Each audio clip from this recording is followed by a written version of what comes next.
இன்று நடைபெறும் அமைச்சரவை கூட்டம், குரூப் 4 பணியிடங்களுக்கான கலந்தாய்வு அறிவிப்பு உள்ளிட்ட செய்திகளை டாப் 5 தமிழ்நாடு பகுதியில் பார்க்கலாம்.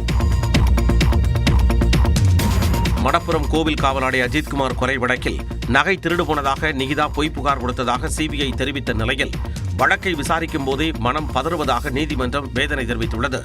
மடப்புரம் கோவில் காவலாளி அஜித்குமார் கொலை வழக்கில் தனிப்படை காவலர்கள் 4 பேரின் ஜாமீன் மனுவை எதிர்த்து அஜித்குமாரின் தாய் மாலதி உயர்நீதிமன்ற மதுரை கிளையில் இடையீட்டு மனு தாக்கல் செய்திருந்தார். நீதிபதி ஸ்ரீமதி முன்பு இந்த மனு விசாரணைக்கு வந்தபோது நகை திருடு போனதாக நிகிதா பொய் புகார் கொடுத்தது விசாரணையில் தெரியவந்ததாக சிபிஐ தரப்பு தெரிவித்தது. மேலும் காவலர்கள் தாக்கியதால் தான் அஜித்குமார் உயிரிழந்தார் என்பது உறுதியாகியுள்ளதாகவும் சிபிஐ தெரிவித்துள்ளது. இதனை கேட்ட நீதிபதி, இதற்கு முன் எந்த வழக்கும் இல்லாத அஜித்குமாரை காவலர்கள் கடுமையாக அடித்துக் கொண்டது ஏன் என கேள்வி எழுப்பினார். இந்த வழக்கை விசாரிக்கும் போதே மனது பதறுவதாக தெரிவித்த நீதிபதி, இதில் தொடர்புடைய காவலர்களுக்கு தாம் தக்க பாட புகட்ட வேண்டும் என்றார்.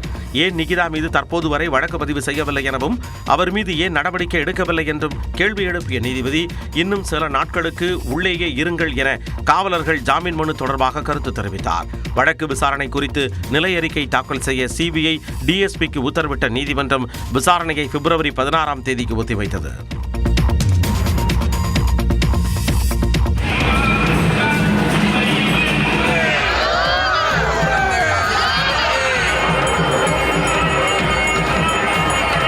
தைப்பூச நிறைவு நாளில் பழனி முருகன் கோவிலில் தெப்பத் திருவிழா வெகு விமர்சையாக நடைபெற்றது. கடந்த 26ஆம் தேதி தைப்பூச திருவிழா கொடியேற்றத்துடன் தொடங்கியது. 10 நாள் திருவிழாவில் நாள்தோறும் வள்ளி தெய்வானை உடனுரை முத்துக்குமார சுவாமியின் திருவீதி விழா நடைபெற்றது. திருக்கல்யாணம், வெள்ளி தேரோட்டம் என விழா கடைகட்டியது. தைப்பூசத்தின் நிறைவு நாளான நேற்று பெரியநாயகி அம்மன் கோவில் அருகில் உள்ள தெப்பத்தில் தெப்பத் தேரோட்டம் நடைபெற்றது.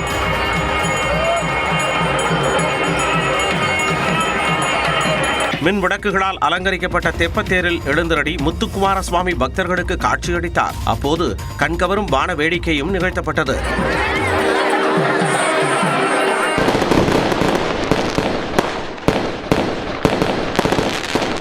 திரளான பக்தர்கள் கலந்து கொண்டு சாமி தரிசனம் செய்தனர்.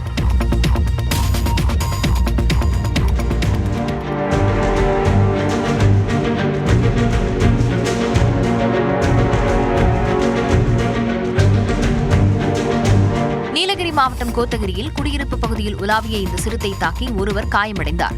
கோத்தகிரியைச் சேர்ந்த பகதூர் என்பவர் தனது ஐடி நிறுவனத்திற்காக வீட்டில் இருந்தபடியே இரவு பணியில் ஈடுபட்டுள்ளார். இணையத்திற்கான சிக்னல் கோளாறால் வீட்டிலிருந்து சிறிது தூரம் தள்ளிச் சென்றுள்ளார். அப்போது தனது வளர்ப்பு நாயையும் பகதூர் அழைத்துச் சென்றபோது அருகிலிருந்த புதருக்குள் இருந்து பாய்ந்து வந்த சிறுத்தை அவரது நாயை கடித்துள்ளது.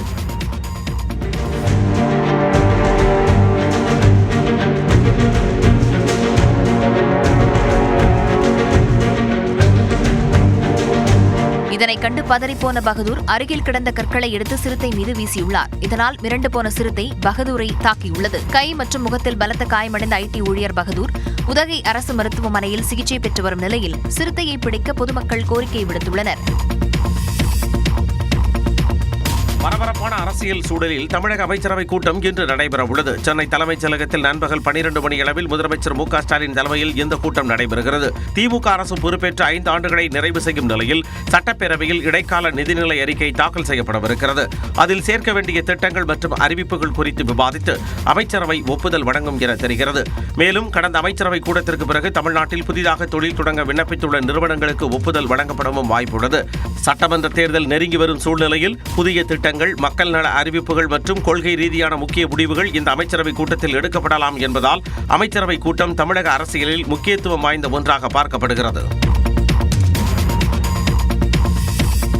குரூப் 4 பணியிடங்களுக்கான 2ஆம் கட்ட கலந்தாய்வு பிப்ரவரி 24, 25ஆம் தேதிகளில் நடைபெறும் என அரசு பணியாளர் தேர்வாணையமான டிஎன்பிஎஸ்சி தெரிவித்துள்ளது. டிஎன்பிஎஸ்சி நடத்திய குரூப் 4 பணியிடங்களுக்கான தேர்வில் தேர்வர்கள் பெற்ற மதிப்பெண்கள் மற்றும் தரவரிசை விவரங்கள் கடந்த அக்டோபர் 22ஆம் தேதி வெளியிடப்பட்டன. முதற்கட்ட கலந்தாய்வு முடிவடைந்த நிலையில் இடைநிலை உதவியாளர், தட்டச்சர், சுருக்கெழுத்தர் பதவிகளில் காலியாக உள்ள பணியிடங்களை நிரப்புவதற்கான கலந்தாய்வு மற்றும் மூலச் சான்றிதழ் சரிபார்ப்பு பிப்ரவரி 24 மற்றும் 25ஆம் தேதிகளில் நடைபெறும் என டிஎன்பிஎஸ்சி அறிவித்துள்ளது. சென்னை பிராட்வே பேருந்து நிலையம் அருகே உள்ள டிஎன்பிஎஸ்சி தலைமை அலுவலகத்தில் கலந்தாய்வு நடைபெறும் என்றும் தேர்வர்கள் கலந்தாய்வு நாள் மற்றும் நேரம் குறித்த விவரங்களை இணையதளத்தில் இருந்து மட்டுமே பதிவிறக்கம் செய்து கொள்ள வேண்டும் எனவும் தபால் மூலம் அனுப்பப்படாது எனவும் தெரிவிக்கப்பட்டுள்ளது.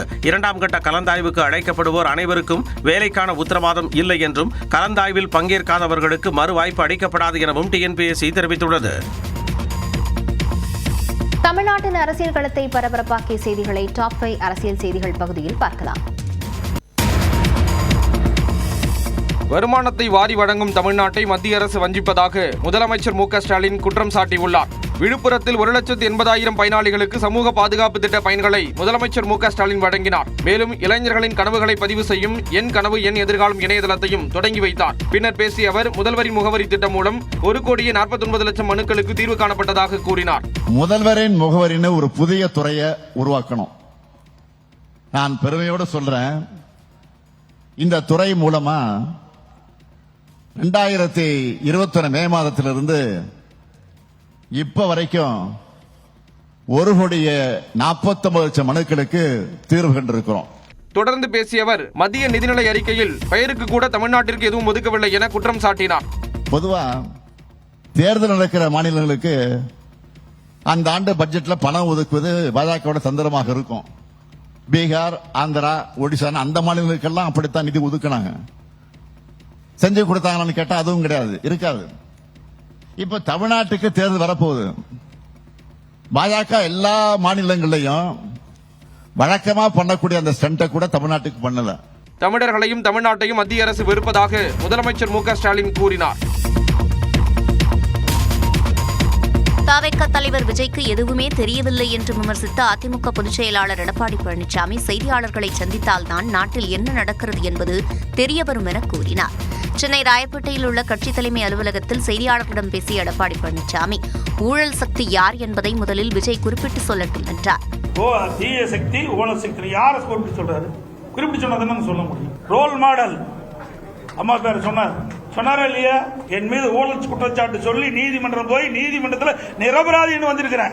எப்படி ஊழல் சொல்ல முடியும்? தாவகாவில் போய் சேர்ந்திருக்காரு. அவர் ஊழல் குற்றச்சாட்டு புரிஞ்சு ஜெயிலிருந்து வெளியே வந்தார். தொடர்ந்து பேசிய அவர் கரூர் சம்பவத்தில் விஜயை விமர்சித்தார். பொது வெளியிலே வரல, 72 நாள் கழிச்சு தான் ஒரு சம்பவம் நடந்து போச்சு. அந்த சம்பவத்தொட்டி 72 நாட்கள் ஒரு கட்சி தலைவரே வெளியே வரல. நாட்டில் என்ன நடக்குதுன்னு தெரியல. எந்தெந்த கட்சியோட கூட்டணி இருக்குன்னு தெரியல. எந்த கட்சி தேர்தலில் தலைமை தாங்கன்னு தெரியல. வச்சே நாங்கள் என்ன செய்யணும்? அவருக்கு ஒன்றுமே தெரியாத போது எங்களை கேள்வி கேட்டால் அவர்கிட்ட போய் கேள்வி கேளுங்க.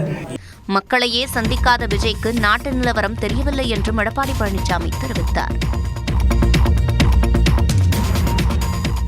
விஜய் ஆடுவார் பாடுவார், ஆனால் மக்களிடம் ஓட்டு வாங்க முடியாது என்று அமைச்சர் ரகுபதியும் விஜயை இன்னும் நடிகராகவே பார்க்கிறார்கள் என குஷ்புவும் விமர்சித்த நிலையில் நயினார் நாகேந்திரன் SP வேலுமணி நடனமாடவில்லையா என செங்கோட்டையன் கேள்வி எழுப்பியுள்ளார்.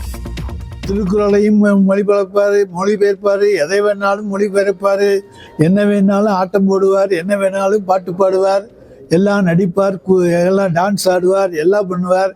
ஆனால் மக்கள்கிட்ட ஓட்டு வாங்க முடியாது. மேடை நாகரிகம்னு ஒன்று இருக்கு. இப்போ நீங்க மேடையில ஒரு சாதாரணமாக ஹீரோ மாதிரி நீங்க போய் ஆடினீங்கன்னா அது வேற மாதிரி போகும். ஒரு கட்சியோட தலைவருங்கிறது முறையில, பட் அது ப்ராபப்ளி அவருடைய ஸ்டைல் இருக்கு, அது விஜயோட ஸ்டைல் இருக்கு. மக்கள் விஜய் என்னத்தான் ஒரு தலைவர் இருந்தாலும் விஜய் ஒரு நடிகர், ஒரு மிகப்பெரிய டான்சர் அப்படிதான் பாக்குறாங்க. நயனா நாகேந்திர ஆடலையா? இவர் சலங்கட்டி ஆடிட்டு இருக்காரு இல்லையா வேலுமணி? இப்ப ஆறு ஆடாது இருக்காங்க. எங்க ஆடலி சொல்லுங்க. ஆடிக்கொண்டிருப்பவரே ஆடுவதை வேண்டாம் என்று சொல்லுகிற ஆடக்கூடாதுல ஆடுறாங்க. தேமுதிகவை கூட்டணிக்குள் கொண்டுவர முயற்சிப்பதாக அதிமுக மாவட்ட செயலாளர்கள் கூட்டத்தில் எடப்பாடி பழனிசாமி பேசியதாக தகவல் வெளியாகியுள்ளது. சென்னை ராயப்பேட்டையில் உள்ள கட்சி தலைமை அலுவலகத்தில் அதிமுக மாவட்ட செயலாளர்கள் கூட்டம் நடைபெற்றது.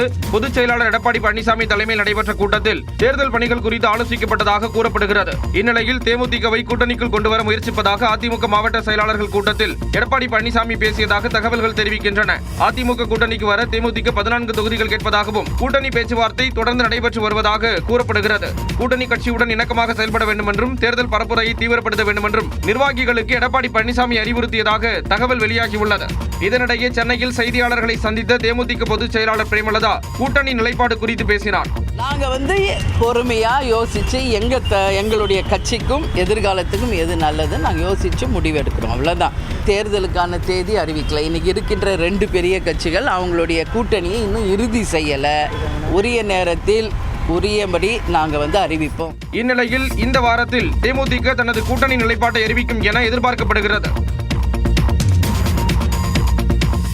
தாவேகாவை இன்னும் அடிக்கவே ஆரம்பிக்கவில்லை என பாஜக மாநில முன்னாள் தலைவர் அண்ணாமலை தெரிவித்துள்ளார். மதுரையில் செய்தியாளர்களிடம் பேசிய அண்ணாமலை தாவேக தலைவர் விஜயை கடுமையாக விமர்சித்தார்.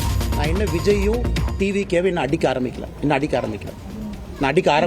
ஆரம்பிக்கிறேன். இந்த டப்பா இன்ஜின் அப்படின்னு அவர் சொன்னதுக்கான பதிலடி நான் கொடுத்துட்டேன்.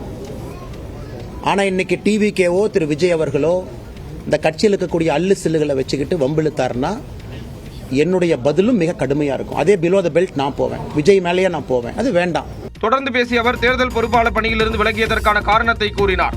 தேர்தல் பொறுப்பாளர் என்பது கட்சியினுடைய அமைப்பு வேலை.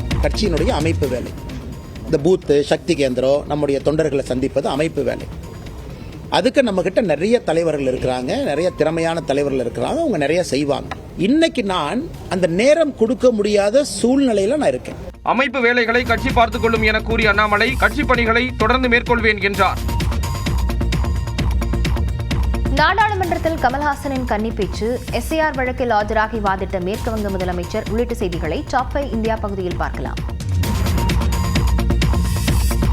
மக்களவையில் பிரதமர் மோடியின் இருக்கையை ஜோதிமணி உள்ளிட்ட பெண் எம்பிக்கள் முற்றுகையிட்டதால் அவை நாள் முழுவதும் ஒத்திவைக்கப்பட்டது. குடியரசுத் தலைவர் உரைக்கு நன்றி தெரிவிக்கும் தீர்மானத்தின் மீதான விவாதத்திற்கு பதிலளிக்கும் விதமாக மக்களவையில் நேற்று மாலை பிரதமர் மோடி உரையாற்ற இருந்தார். ஆனால் காங்கிரஸ் எம்பிக்கள் வர்ஷா கெய்க்வாட், ஜோதிமணி உள்ளிட்டோர் பிரதமர் மோடியின் இருக்கை அருகில் நின்று அவர் நடந்து செல்லும் பாதையை வழிமறித்தனர். டூ வாட் இஸ் ரைட் என்று வாசகம் அடங்கிய பதாகையை ஏந்தியபடி பெண் எம்பிக்கள் முழக்கமிட்டதால் அசாதாரண சூழல் நிலவியது. உடனடியாக மத்திய அமைச்சர்கள் தலையிட்டு பெண் எம்பிக்களை சமாதானப்படுத்தி அனுப்பி வைத்தனர். இதைத் தொடர்ந்து அவை நாள் முழுவதும் ஒத்திவைக்கப்பட்டது. அவையில் எதிர்க்கட்சி எம்பிக்கள் பேச அனுமதி மறுக்கப்பட்டதாகவும் இதன் காரணமாகவே பிரதமரை முற்றுகையிட்டு ஜனநாயகத்தை கொள்ள வேண்டாம் என்று முழக்கமிட்டதாகவும் MP வர்ஷா கெய்க்வாட் தெரிவித்தார். तो उसके बाद उन्होंने कहा कि आपको 4 बजे बुला के हम बात करेंगे. 4 बजे हम लोग आए, कोई इसका सोल्यूशन नहीं किया. बोले 5 बजे तक होगा, कुछ नहीं किया. हम जाके वहाँ पे खड़े हो गए. हमने यही कहा कि लोकतंत्र की हत्या मत कीजिए. காங்கிரஸ் பெண் எம்பிக்கள் பிரதமரை தாக்கும் நோக்கத்துடன் செயல்பட்டதாகவும் இது காங்கிரசின் விரக்தியின் வெளிப்பாடு என்றும் பாஜக MP மனோஜ் திவாரி சாடியுள்ளார். தமிழ் பிச்சை எடுக்க உதவாது, திருடவும் உதவாது. தமிழன் பிச்சை எடுக்க மாட்டான், அதுவும் உங்கள் பிச்சையை ஏற்கவே மாட்டான். வினை உம்மை சுடுக, என்றும் எங்கள் நாடு நீடூழி வாழும். மாநிலங்களவையில் தனது கன்னி பேச்சில் MP கமல்ஹாசன் இவ்வாறு பேசினார். தமிழ் மொழிக்கு எதிரான ஆக்கிரமிப்புகளை எதிர்ப்போம் என்றும் தனது உரையில் கமல்ஹாசன் கூறினார்.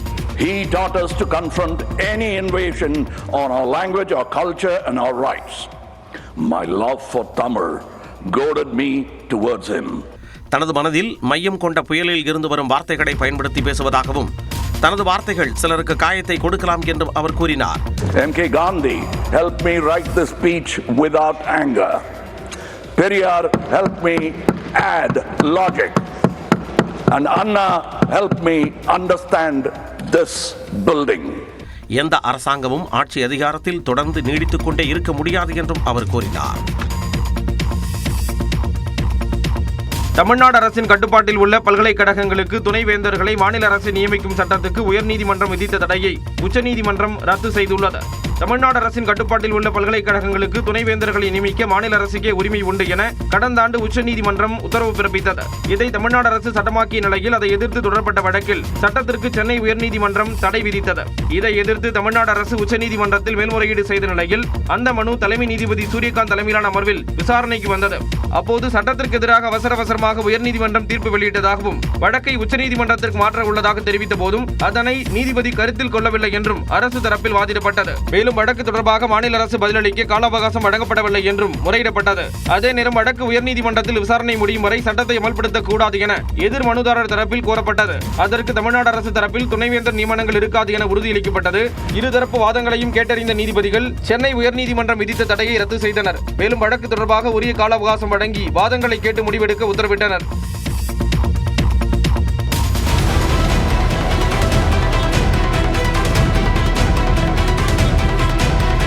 மும்பை புனே விரைவு சாலையில் எரிவாயு டேங்கர் கவிழ்ந்ததால் லட்சக்கணக்கான வாகனங்கள் 24 மணி நேரத்திற்கும் மேலாக அணிவகுத்து நின்ற காட்சிகள்தான் இவை. மகாராஷ்டிரா மாநிலம் மும்பை புனே விரைவு சாலையில் நேற்று முன்தினம் மாலை 5 மணி அளவில் எளிதில் தீப்பற்றக்கூடிய புரோபிலின் வாயு ஏற்றி வந்த டேங்கர் லாரி ஒன்று கண்டாலா மலைப்பகுதியில் உள்ள அதோஷி குகைப்பாதை அருகே கவிழ்ந்து விபத்துக்குள்ளானது.